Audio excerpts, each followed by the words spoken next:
Sometimes we forget why we're here. It's easy to fall off track. These help us remember.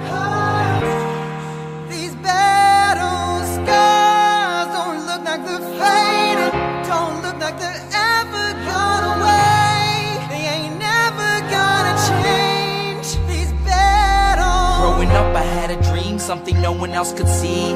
Tell me what it means when your faith is falling beneath your knees and you can't breathe. Everything you see reminds you of what you're not or something you won't be. You gotta take what you're given, that's how we live it. Don't be mad at the system, it's simply how we've existed. I hear a lot of people talking like they politicians and choose to be an accountant because it's safe in the business. Not because they wanna do it, just because they heard it pays. And who the fuck wants to be poor knowing that's how we've been raised? Society is getting heavy, I can feel the weight. The pressure of success is like 100 million pounds of shame. And that's the reason I'm staying up late, trying to find a way to escape the stereotypes this day and age is making me feel like the only way I'll be happy is getting signed to a label and making money through rapping. I wanna share my emotion because this world is attacking the very principle of life that lets the people be happy. If you don't have a reason to breathe, why even live? These battle scars are impressions of everything that it is. Don't look like they're faded, don't look like they're ever gone away. They ain't never gonna change. These battle scars don't look like they're faded, don't look like they're ever gone away. They ain't never gonna change. These battles. Now, if I had a voice that reached 100 million people, I'd tell them there's a reason that we're all created equal. Cause some decide to be great and some decide a sequel to an average person's life is simply what they want to be. So you make your decision, all I know is what I'm given. Won't define the life I lead or the way I dwell in existence. I've seen a greater image on the walls of where I'm living, and the words twisted and scripted remind me of something written. Faith is a gift that is given down to the people. If one believes it, one receives it. It's given if it is needed. Don't ever think you're trapped in a life that you never wanted. Your options are infinite, that's some mathematical logic. I'm not saying I'm a prophet, I'm speaking for what it's worth. These lyrics define my prayers and these battle scars on my church. Not saying I'm a prophet, I'm speaking for what it's worth. These lyrics define my prayers, these battle scars on my church. Don't look like they're faded, don't look like they're ever gone away. They ain't never gonna change. These battle scars don't look like they're faded, don't look like they're ever gone away. They ain't never gonna change.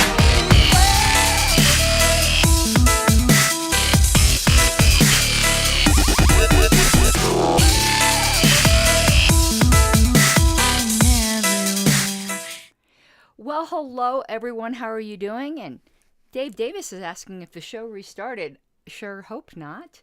But I barely got into the seat in time because, oh boy. Well, I'll tell you about that in a minute. And I did bring out my...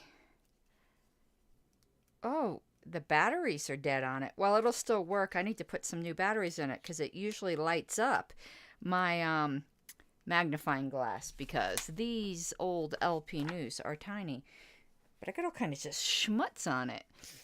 But I need to I need to remember to bring down batteries to change. But at least I could still do it without the light, but the light really helped. Anyway, I hope you all are doing well. I'm glad I was able to do a history show tonight. I still got a lot of work to do, but I wanted to, get back on the horse, as it were, after the holiday, because I've got all kinds of committee meetings coming up, and if I just didn't get started, I wouldn't. There's always an excuse, isn't there? Okay, what is that? Did I lose that button? Interesting.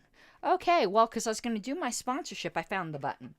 So, first, my friend, let's move this down to where you can see it. This right there is perfect, right on my yellow shirt. So, Asteros.com. Asteros is a friend of mine who's a sponsor of this show, who owns a cybersecurity company. So if you have an online organization or business and you want to know where your weak sauce, where the bad guys can come in and wreak havoc and change your Twitter account name to Tyler Hobbs, you need Asteros.com to keep that from happening to you. Asteros.com /free. It helps support this show. It helps support a libertarian in a very, very vital business. Okay, did that. Now, I need to add buttons for some of this other stuff. I'm trying to get all advanced here, but for the stuff I normally do, I'm a real YouTuber now, Ma. Look, please subscribe. I'm trying to build my subscriber count, not for sheer numbers, but because it helps the YouTube algorithm. So if you're not a subscriber, please do subscribe. And if you like the video, please like it and share. Also, you can follow me on pretty much any social media. I use the same name everywhere. I could have put Instagram up there too. Karen Ann Harlows, Facebook, Twitter, MeWe, Instagram, even Truth Social, though I will not be very active there. It's boring. Okay. Sorry, that's the truth, Trump. It's very boring. And lastly, please, if you enjoy this type of content, support me on Patreon, which is patreon.com/pink. I don't like the way my hair is sticking up. Pink Flame of Liberty. Truly, truly need your support. I know it's a very, very rough financial time. Libertarians believe in voluntary support where you can afford it. I certainly would not want to be asking that of anyone who didn't have the means, but it's very affordable and it really does encourage me. And sometimes encouragement in this party is in shorter supply than money in the U.S. economy. No, actually, we have too much money in the economy. Causes inflation. Nope, don't get all libertarian economics. If you like my content, please support me. Patreon.com/Pink Flame of Liberty. All right, we're going to get to the history now. And Wayne, he's such a sweetheart. And he's also walking around too heavy-footed upstairs, making my camera jump. But he made me another batch of sangria. Love sangria because the alcohol content is super, super low. So you can sip it and not get all, Hollywood. You should be doing general amnesty, Nathan. I thought our great God and Savior, Elon Musk, was bringing everybody back. Are you too bad even for Elon? Okay, so last episode, we talked about 2 articles that I said I was going to look up. One of them was a syndicated columnist, which I figured I'd be able to find in my newspapers.com subscription, which your support helps pay for. Newspapers.com subscription is not cheap anymore. Maybe it used to be. I seem to remember it being super cheap. It's not cheap anymore. So we're going to go over, because I did find it. I know my printer, for some reason, is printing everything pink. I wonder why my printer likes pink, but it's printing everything pink. But the other thing was in Newsweek, November 11th, 1974. Now, Newsweek is not on newspapers.com, but it was on eBay. So I did pick it up on eBay when that comes in, and your support does help pay for these little historical purchases. When that comes in, and I'm so ADHD, there was something I said I was going to get into once the show started, and I forgot completely what it was. But anyway, I bought it. Once it comes in, you can I'll read it to you guys. I guess that's what I'm trying to get at. I'm like so scattered. Maybe another sip of sangria will help.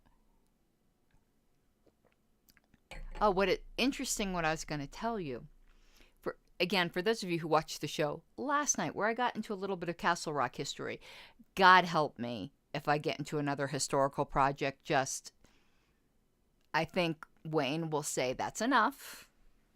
I think, that's enough. We don't need a basement full of Castle Rock historical items. We have enough LP historical items. Went to the Castle Rock Museum, talked to one of the ladies there. It was super, super interesting. If I pick up any historical Castle Rock stuff, which the if isn't even a question. I just placed a bid. If isn't even a question. I'll just donate it to the museum. If I find some cool stuff.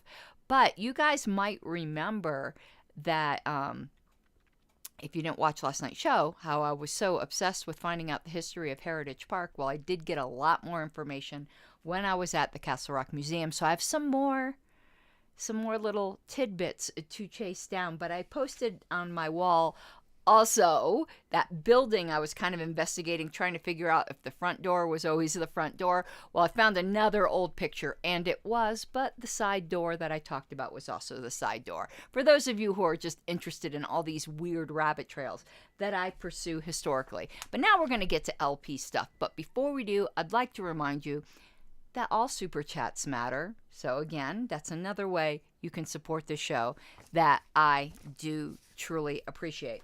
So before we get back to LP news, we are going to go over this newspapers.com thing, since this is a tie-in to last week. I'm not going to keep it on the screen, but I want to show you where it's not printed in pink. Where's new overlay? Here it is. What this article looked like. And it had different headlines depending on the newspaper, which is interesting. I mean, I don't know why I'm surprised at that. So here you could see it. I like this headline the best, where it said, where when libertarians say legalize freedom, they mean it. In other of the same exact column, because von Hoffman, who's pictured there, was a syndicated columnist. Where this article appeared in other newspapers, the headline was not the same headline. This was the headline I liked the best. The other headline said middle-class libertarianism, which was kind of weird. That must be a quote from somewhere in this article. We'll soon learn that, and hello, both Nathans. But just so you know that this one headline was unique, at least as far as I could find it. And I forgot what newspaper I grabbed this from. I think it was from a newspaper in Connecticut when this originally came out of New York. So if you remember in 2018, was it? Our convention slogan was legalize freedom. But isn't it cool that it was right there in a 1974 article? But that's been a saying amongst the party for a long time. We now know at least back to 1974, but I think we even read it in some earlier episodes of this show. So we're going to go through this unless it turns out to be super boring, in which case I see where they got the middle class thing from. That is a quote from here. This is really interesting. Okay, so syndicated columnist Nicholas von Hoffman says, the politicians in the Libertarian Party differ from the grim mealy mouths. Didn't that same quote appear in the LP News? Interesting. Trying to get themselves elected as Democrats and Republicans. We're having a good time, the Libertarians will tell you after their work is done, and meet at their drinking place, the Kangaroo Bar on First Avenue. Oh, so we're getting a little bit of New York LP history, the Free Libertarian Party of New York. Apparently, they liked to meet at the Kangaroo Bar on First Avenue. Anyone from New York, is that place still there? Hippity hoppity down to the Kangaroo Bar, shall we? They have that peculiar buoyancy. That's one way to put it. Which comes from believing in what you're doing, and contrasts so strongly with the mainline politicians whose faces seldom register anything but a sense of trapped confusion. It is an unhappy and wearing burden to go about making one's living by advocating shop-worn contradictions and self-evident impracticalities that neither the speaker nor his audience believe anymore. Wow, is Nicholas von Hoffman one of us? Like, that's a pretty damning indictment of the current system back in 1974. And that was a real complex paragraph. Is it just me, or are newspapers much stupider today? Like, that seems awful complex for an editorial. The Libertarians also have the advantage of being losers. We're losers, baby. The contemporary big party politician, whether he polls a majority or not, knows of nothing else but how to win. Ideologically and programmatically juiced out a decade ago, he concentrates his whole attention on the mastery of dreary election techniques, public opinion sampling, advertising know-how, direct mailing procedures, and media manipulation. He knows how to win elections, but he doesn't have the faintest idea about what to do after he's assumed office. Woo! Sick burn. Losers can spend their ideas and on teaching the electorate instead of pleasing it. So on teaching the electorate instead of pleasing it. And that is what the libertarians do. They are the great-great-grandchildren of John Locke and J.S. Mill, the living descendants of the decentralist free trade, free market American Whig tradition of personal liberty, which was long ago killed out of the two major political parties, but not out of the national political consciousness. Legalize freedom is one of their slogans, which all those lumpy gray men running for the Democratic presidential nomination will assent to, as long as they don't have to apply it. For the libertarians, its application means coming out not only for free trade in gold, but also in heroin. I love this guy. He's correctly representing us. That is so rare in media. Now, I hope I'm not saying that prematurely because I'm halfway through the article, and I hope he doesn't take a face dive in the second half. But so far, nice.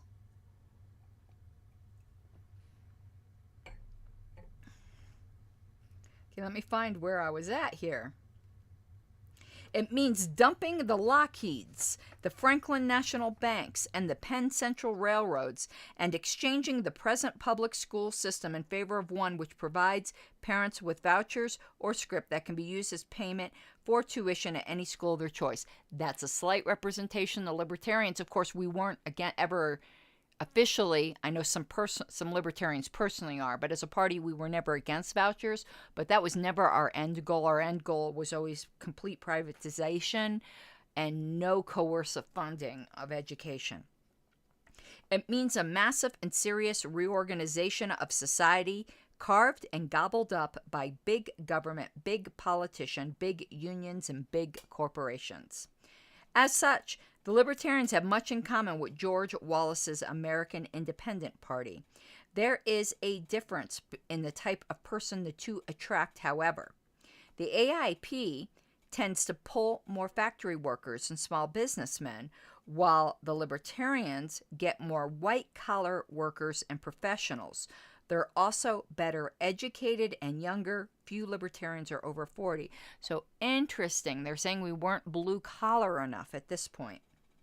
The Libertarians are only about 2 years old and were formed by people disillusioned by right-wing Buckleyism, which they discovered to be a false conservatism used in libertarian slogans to justify adding to the centralized power of the state. Last year, they ran a candidate for mayor here who polled 9,000 votes, mostly from the city's ultra-liberal voting precincts. This year, they have a novelist named Jerry Tuccelli as candidate for governor. He's not out to win, but to get 50,000 votes, which will assure the party a permanent place on the ballot. And the word permanent when it comes to the state is, I don't think that word means what you think it means. Temporarily permanent. One of the ways the big parties conspire to prevent effective opposition is through laws requiring smaller parties to exhaust themselves, complying with tricky nominating petition rules. Here's my extra mic so I can drop it. This dude knows what's up. In the past, people of libertarian persuasion have had a status quo aroma about them. Oof. They seem to be saying absurdities like the free market can provide a solution to racism. I actually do believe the free market can provide a solution to racism. So he is face planting a little bit here, but whatever. Let's see. Maybe he redeems himself. But increasingly, Libertarians are refusing to let their principles be used as an apologia for injustice. Men like newspaper columnist Gary Wells, who, if he isn't a libertarian, is the next thing to it, played important roles in the resistance to the war. The Tuchelli campaign has recruited former McGovern volunteers and liberal Reform Democrats who've decided there must be a different and better way. And then here's where the title of all of those other articles that ran the same article but with a different title, here's where it came from. Libertarianism is a middle-class movement. That's hardly surprising since our concepts of individual liberty were born with the middle class and have never thrived in societies which don't have a large one. That's what she said. Sorry, not sorry. Thus, the Libertarians and the Tuchelli campaign show their origins. Theirs is a neat headquarters, displaying the diligence, organization, and self-discipline you'd expect. Although they're as radical as any left-wing group of the bygone 60s, they may have the doctrinal stability and organizational staying power that outfits like SDS, not sure what that is, lacked. Moreover, they already have at least embryonic organizations in no less than 27 states. In addition to New York, Libertarians are running candidates in such diverse places as California, Georgia, and New Hampshire. Not bad for a 2-year-old idea, built from the bottom with no big money or celebrity name behind it. It's too early to hope out loud that the Libertarians will be able to become the major opponents of the reprocrats. I like that. It's hard to say reprocrats. Oh, I'm getting it better now. In a reconstituted two-party system, I don't want to reconstitute the two-party system with us being one wing of it. I want there to be a multi-party system. The duopoly is not good. We will just become what we hate if we were to supplant one of the two major parties as just another one of two major parties. Oh, and Dave Davis said Students for Democratic Society. But for the overtaxed, overregulated, overburdened, and underpowered, that came directly from LP News, because I remember saying I really loved that. I think that's a Tuchelli campaign slogan. We're going to need to reuse that, because that's really good. Overtaxed, overregulated, overburdened, and underpowered. I love that. If I run for office again, well, not if, when I run for public office again, I'm definitely going to use that. Millions of the American middle class, they're the only people worth voting for. What a great article. I am going to get this on LPD. First, I don't put or link to very many newspaper articles on LPD because there's hundreds of thousands of them. But I'm going to put this under the Legalize Freedom one, since this has been a slogan of our party. This mentions it's been a slogan of our party, really fairly represents us, has a couple moments, but overall would recommend 4.5 stars. Cheers. Okay, so I'll let you know when I get the Newsweek one in. I remember when we read last week, it said one column was really good and one column was kind of a stinker. That must have been the really good one, because that definitely was not a stinker. Okay, so we already did page 1. So we are going to just do a little bit, because these are shorter episodes than normal. And hello, Trish. So unfortunately, comments are coming off the screen because we are going now to the actual issue. Right there. So we're on page 2. Just going to show you again what the cover looked like. We already covered all of page 1. So we're now on to page 2. And what we're going to cover this time is the letter from the chair, who was Ed Crane, that is entitled Activists Must Seize Initiative. And interesting, notice below that middle class is a theme again. But we're not going to cover that Bill Ivers, or Evers, however you pronounce that, article this time, because we went over that long thing. And I like to keep these shows under an hour. I like to keep them more at like a half an hour. But we're at the half-hour mark now. We'll probably be done about at the 45-minute mark. All right. I need to get batteries for this. Yeah, it doesn't work as well. God, I'm so old. Without the light in it. So I think I'm going to try reading it without the magnifying glass, because without the light, it doesn't work so well. And as you can tell, this was during my bedazzling phase. I almost bedazzled my entire desk. You know, I have one of those cat eye glasses that have the glitter all over it. That was during my bedazzling phase as well. That was a scary period of time. Wayne was very, very concerned about me. There was nothing that escaped me putting gemstones all over it. Okay. If the libertarian political movement is to succeed, it must become a grassroots movement of activists. Roughly speaking, there are probably 100,000 individuals in the United States who thoroughly understand, believe in, and can articulate the libertarian philosophy.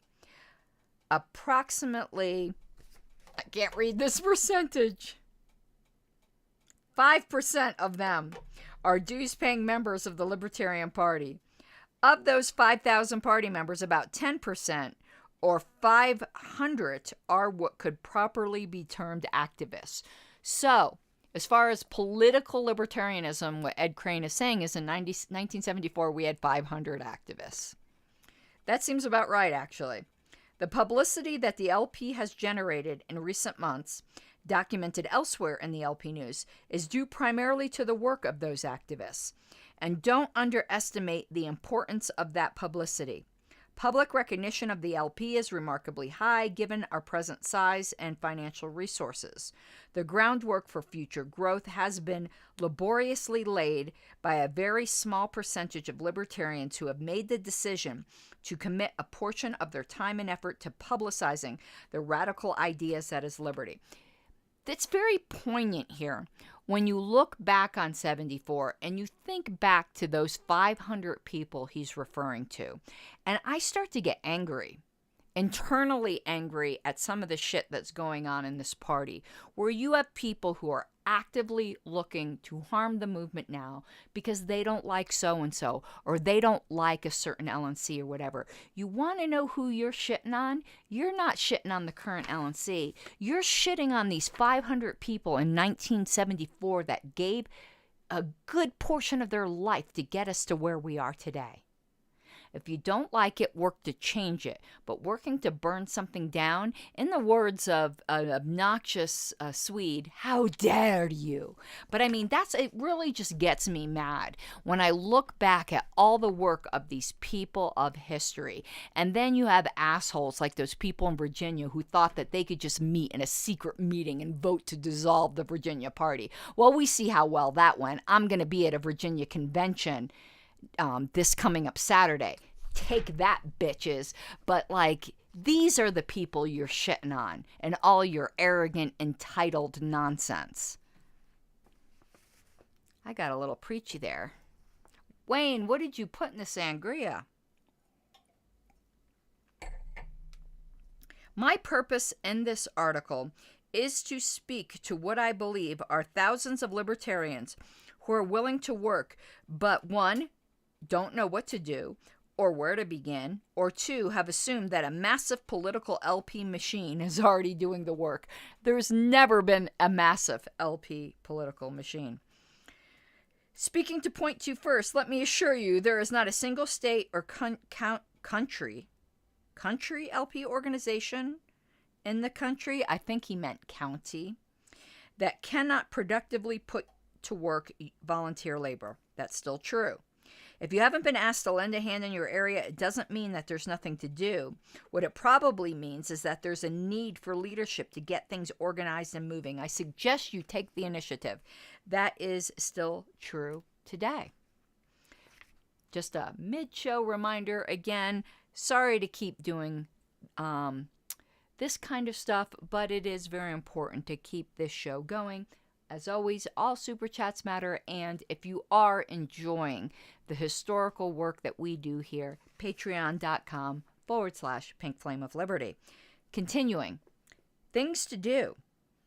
If you make the decision to become an activist, here are some things you can do. First and foremost, see that a telephone number under the name of Libertarian Party is listed in your area. And that still isn't true. for many state parties, believe it or not.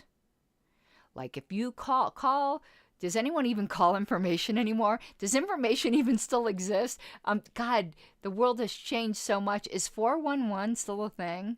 It's got to be, because there's still like older people in the world. But like call 411 with in your state. See if there's a listing for the, but you kind of have to know what city it's based in, I guess.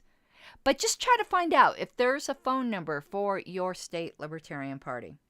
There are still some state parties with no telephone number. That's just what I was saying. I didn't read ahead, I promise you. Many people have become involved with the LP simply because they have not become involved with the LP, simply because they had no means of contacting us after hearing about us. A mechanical phone answering device is a relatively inexpensive means of solving this problem. There are many ways to obtain free publicity for our ideas, ranging from demonstrations to editorial replies on television or radio. In Los Angeles, the Libertarian Party has replied to dozens of editorials in the past year, exposing millions of people to libertarianism. Charlie Barr, a member of the LP and chairman of the Libertarian Alternative, a group of LP and non-LP people who devote their efforts to editorial replies. I never heard of that. If I did, I don't remember. So there was I'm not going to say, you know how churches kind of have parachurch organizations? So a para-LP organization called the Libertarian Alternative, who spent their time writing editorial replies. That is fantastic.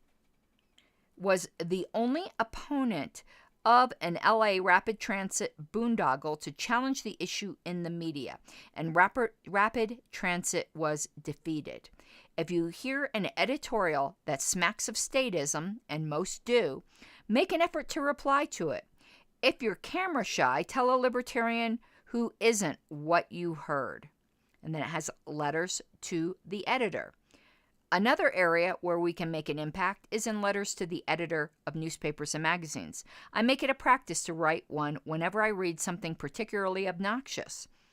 The number of libertarian letters published will be a function of the number written, so don't just complain about the news. Write to the editor and let him or her know what you're thinking, and that's still very true today.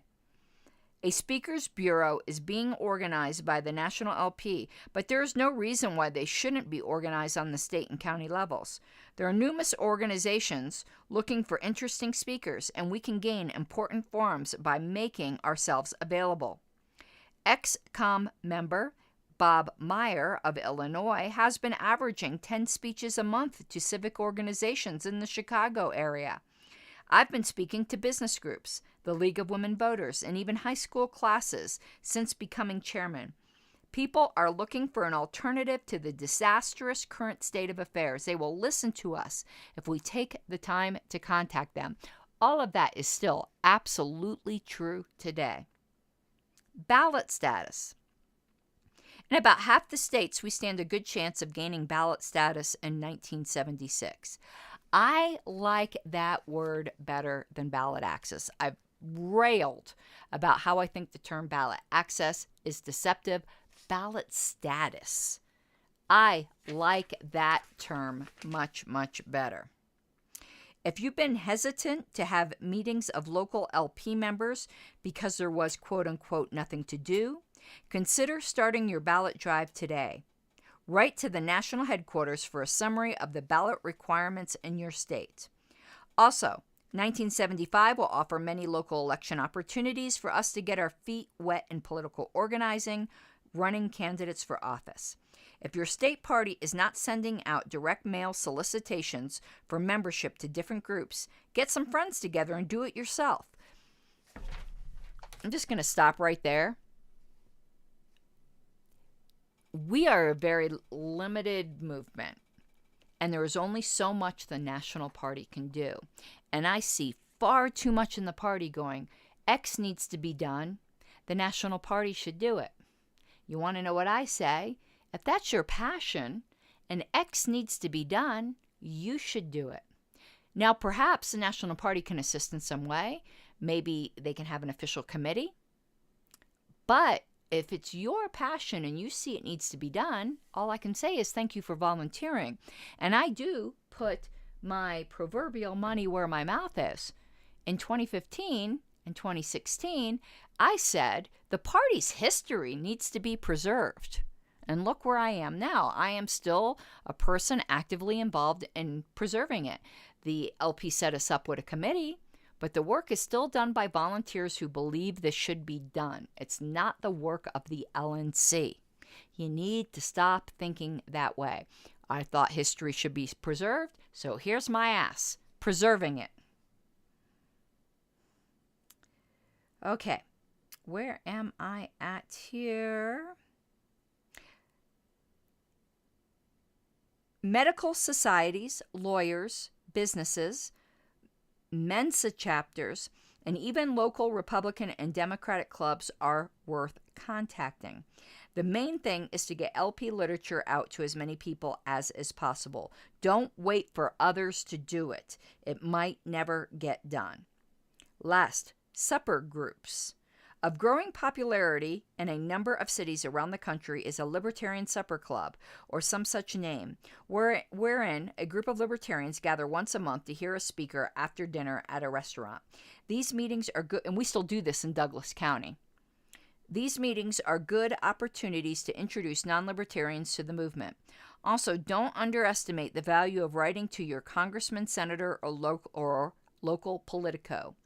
Politicians are sensitive to the mail they receive, primarily because they don't have principles to guide them and must have some means of determining what will keep the troops back home happy.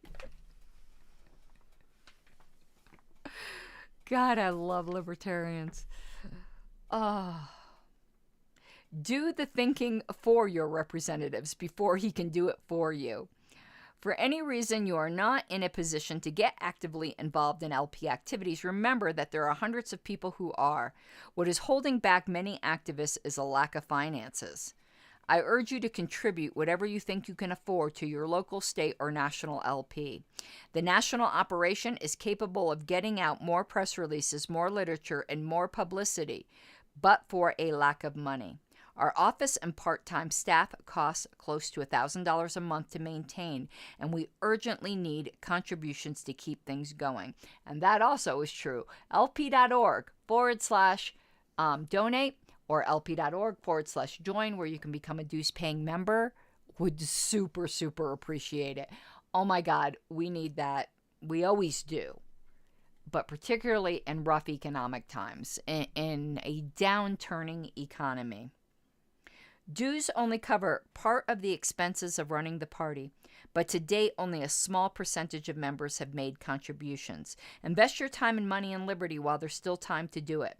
The Libertarian Party can continue to grow if the membership base we have now takes it upon themselves to become self-starting activists. Still so true today, though I would add, and does not give air or time to those who are actively working to harm or destroy the LP.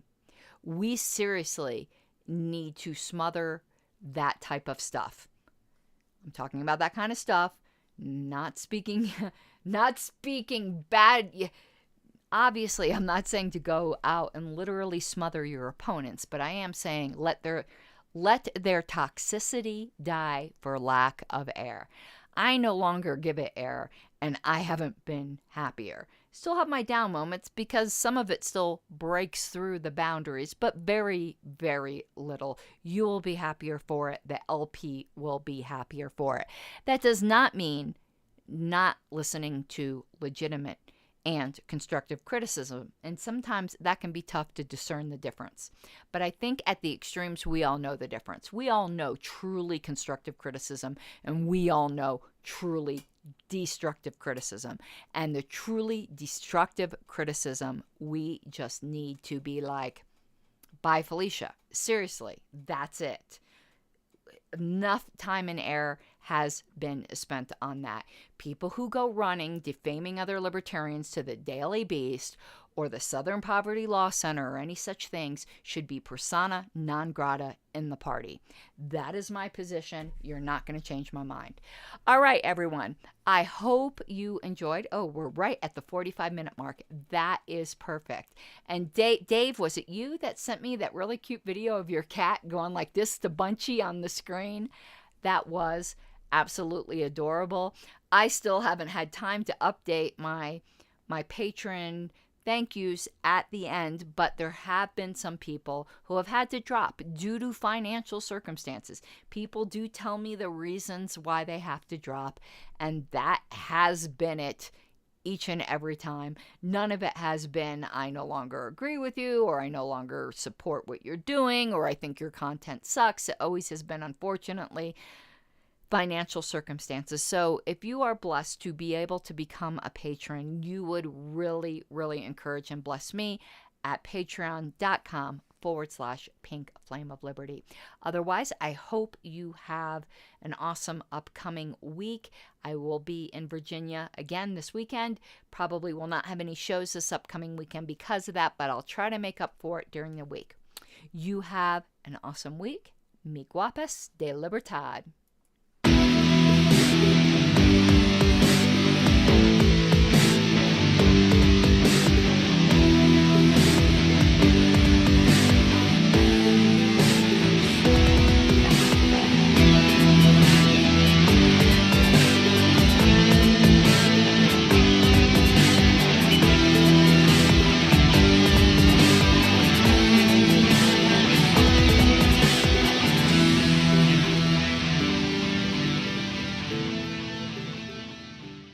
Gotta take what you're given, that's how we live it. Don't be mad at the system, it's simply how we've existed. I hear a lot of people talking like they politicians and choose to be an accountant because it's safe in a business.